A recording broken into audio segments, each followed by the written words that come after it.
Hello, my darlings. Well, today we are going to do a channeled message. This is going to be about people wearing masks. So I know if you think back on your life, think about who you were 10 years ago.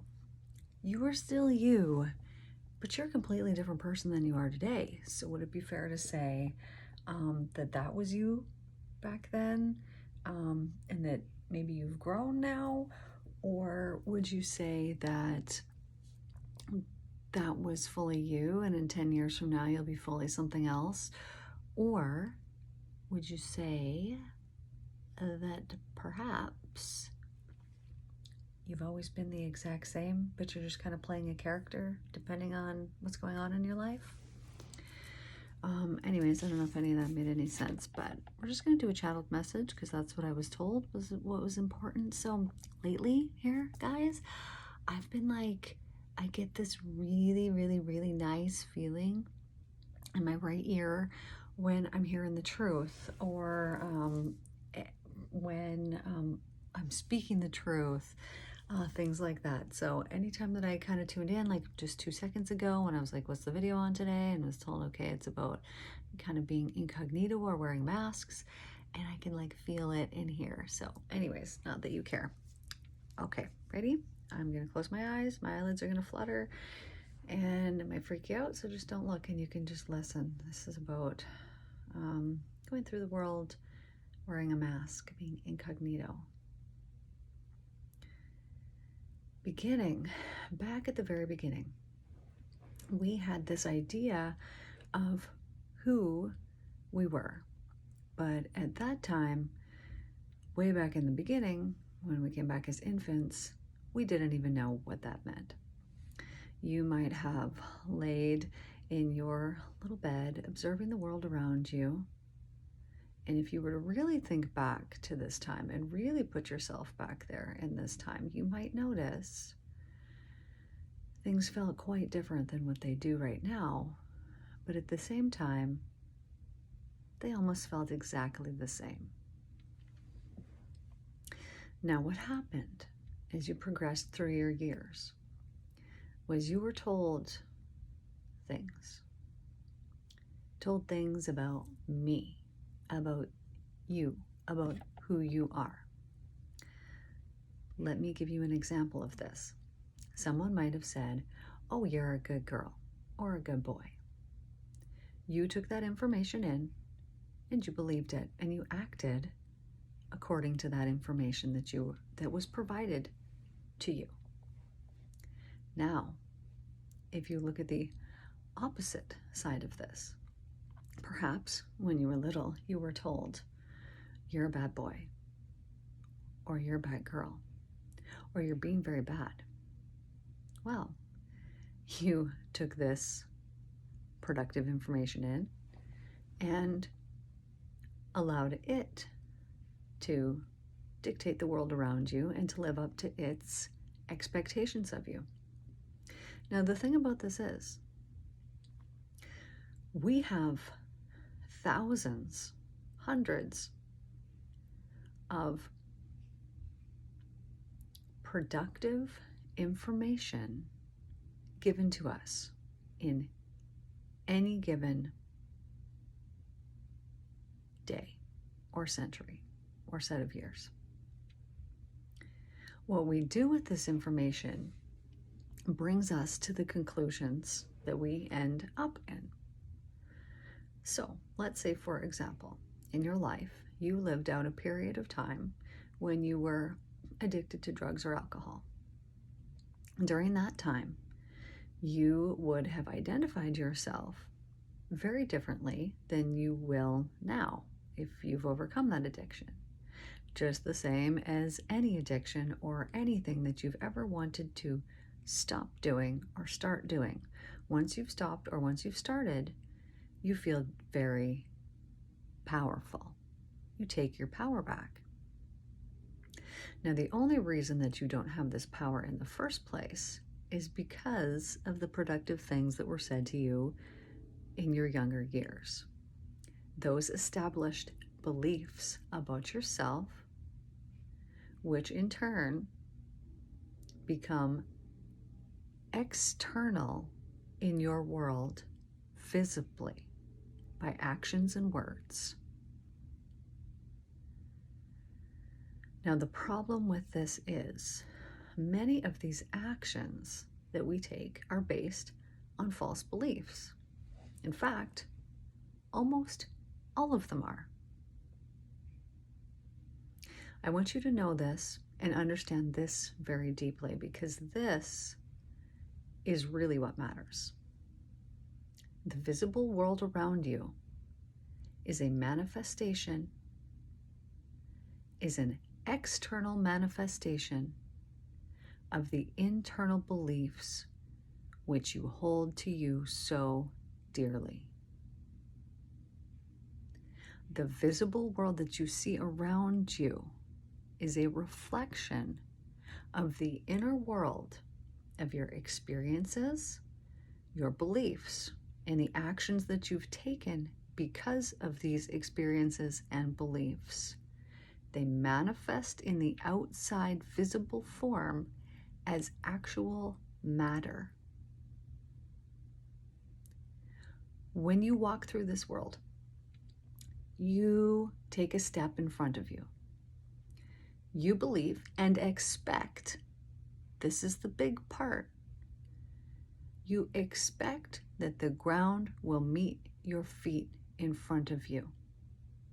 You've expected this ever since you were little, because when you were little, you took a step, and then you took another step, and there was always more steps there in front of you, more places where your feet can meet the ground.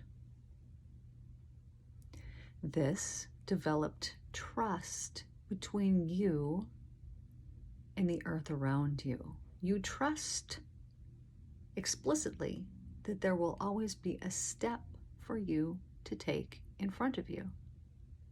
And there always is. The only people who no longer want to be in this world are the ones who take that step off of this earth. Because this matter, this visible matter, is expected, it is therefore seen in front of you. Your expectations are first internalized, then visibly externalized. I want you to think about this for a moment. I want you to imagine only you and your beliefs exist. This is a powerful exercise because it can allow you to see where your beliefs are hampering, dampering, and limiting the world around you. Jesus knew this. Jesus knew expectations and beliefs and faith in them were all that was necessary to create miraculous actions and activities in the world. If Jesus was to examine his beliefs, as I just asked you to do, he knew only his beliefs existed in his world, and therefore only his beliefs would take on visible matter and form in his presence. He knew he could heal people with these beliefs, but if they would revert back to their old masks and fake selves and lower vibrational beliefs, they would return back to how they were before he miraculously healed them. But in his environment, in his world, and in everything that he experienced, wondrous, miraculous things happened based purely on his unwavering belief, his faith that he had with absolutely no doubts. I want you to think about this for a minute. If you examine those beliefs of yours, and you find that any of them are limiting you, I want you to imagine for a moment, just pretend that there are no limits. I want you to imagine for a moment that miraculously everyone and everything around you takes on 100% visible heavenly form. This means the people in the environment and the experiences that you have around you, all of a sudden, you expect them to be and behave in a heavenly fashion. How would this begin to change your world? How much more beautiful would the world become?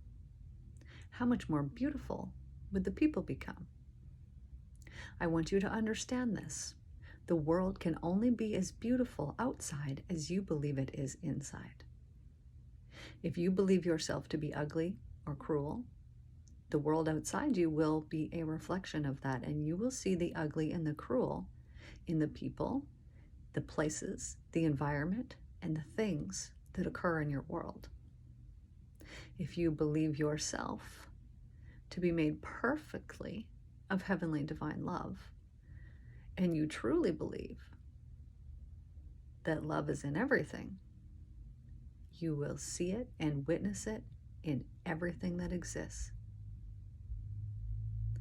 It will visibly be made for you.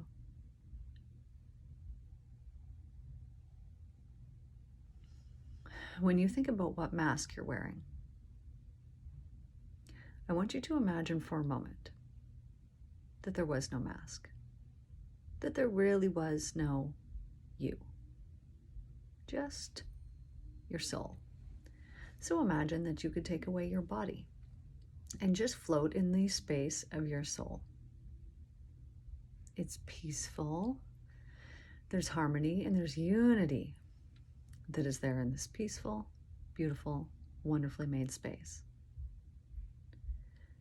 If you were to take away your body, you would notice that there is no difference between you and the air that surrounds you.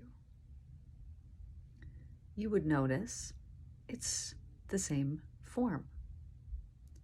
And the basis of that form is pure love. As I have said before, the air that surrounds you is proof of perfect love. Breathe in. This breath has sustained your life and is keeping you alive right now at this very moment. If it did not exist, neither would you. Therefore, this breath that you just took is love. Not only your body loving you because it received that love, but the air itself is a manifestation of the pure, unlimited love that exists within our universe. Now you might say, well, there's places in this world that you can't breathe in the air and that air is not made of love. Well, I will tell you this. That is a limiting belief. And the only reason that it becomes true is because of your belief in it. Well, you might say, well, yes, but poisons, we can't consume poisons. And I'm here to tell you, yes, you could. Poison only exists because of our belief in it. This reminds me of when Jesus told his disciples, do not worry about contaminated drinking glasses, but be concerned about the words coming out of your mouth. 10 people can drink from the same poison cup, but if one person believes it is not poison, then it is not poison for that particular person. Everything is belief. If you believe yourself to be this or to be that, then it's true. You are. Your soul does not recognize this. And it is very unimportant, the things that you think in that way of, I am this style of person, I am this style of person. These things don't matter. They are so earthly and will be forgotten in the flash of an eye. The only things that do matter is love. Your belief in it and the display, the way that you display this love to the world. For example, I right now am displaying love by giving you a message from the divine. This is a display of love. All of the work that you do in your life is a display of love. It can be, if you see it that way. You might think, oh, I go and do this unimportant job, but no job is unimportant when it is done with love. Expectations of other people. These can be heavy burdens to carry. So rather than expecting things of other people, expect wonderful experiences to happen to you regularly.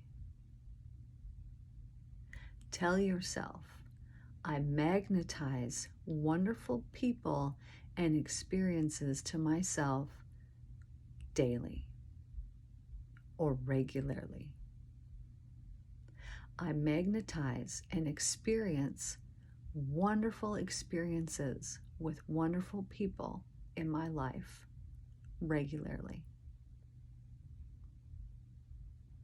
Who I believe myself to be does not matter unless I believe myself to be stupid or dull or not good enough or unimportant or have no purpose. If I believe these things about myself, they are toxic to myself, to my body, to my environment, to the people that I experience throughout a day. These must change. It is a must. You must heal these beliefs. They are merely beliefs that you are holding to yourself very dearly and that no longer, from this moment here forward, serve a purpose for you. So let them go.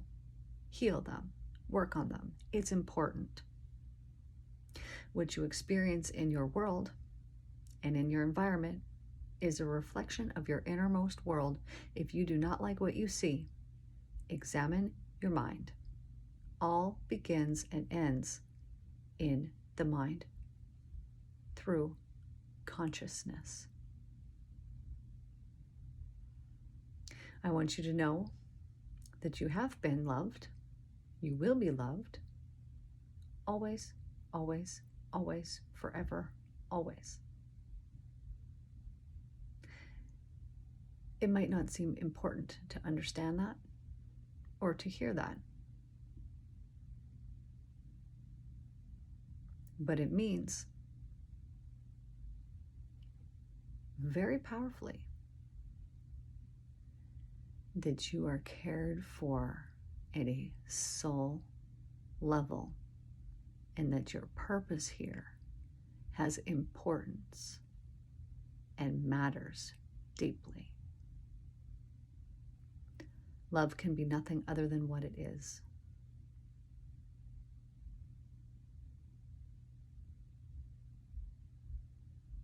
I am thankful to the people listening to this message.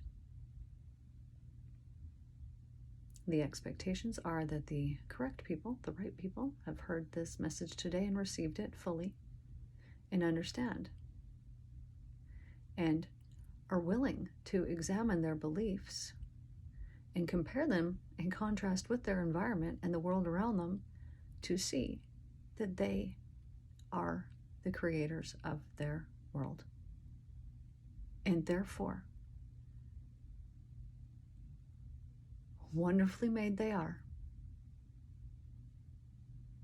And wonderful, miraculous, amazing things can happen when we help each other to understand that it is our beliefs that dictate absolutely everything we see externalized in our world. I love you. You matter more than you know. Maybe even more than you believe.